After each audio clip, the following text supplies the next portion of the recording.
আমের সিজন আর আমের চাটনি হবে না। হ্যালো বন্ধুরা, সবাইকে আমার মিনি কিচেনে স্বাগতম। আজকে আমি বানাবো কাঁচা আমের চাটনি। চলুন ভিডিওটি শুরু করি।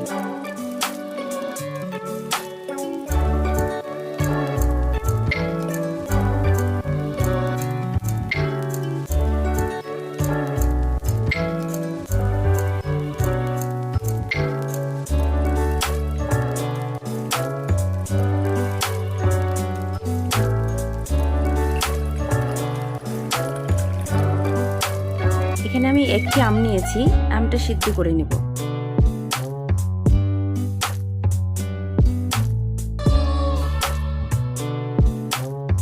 আম সিদ্ধ হয়ে গেছে, তুলে নিলাম। এখন খোসাটা ছাড়িয়ে আমের পালগুলো বের করে নেব।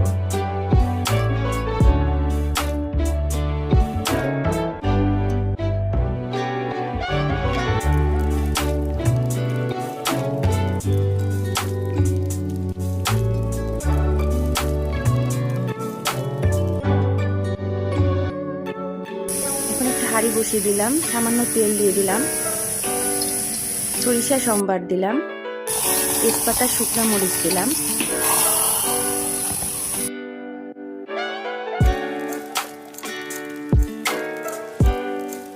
সামান্য জল দিয়ে দিলাম, হলুদ দিলাম, লবণ দিলাম আর 1 চামচ চিনি দিলাম। সামান্য বিট লবণ দিলাম।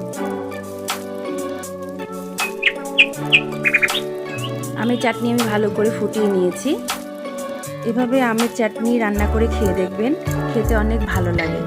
আজকের রেসিপিটা কেমন লাগলো কমেন্টসে জানাবেন। ভিডিওটি ভালো লাগলে লাইক করে দেবেন। দেখা হবে সামনের ভিডিওতে।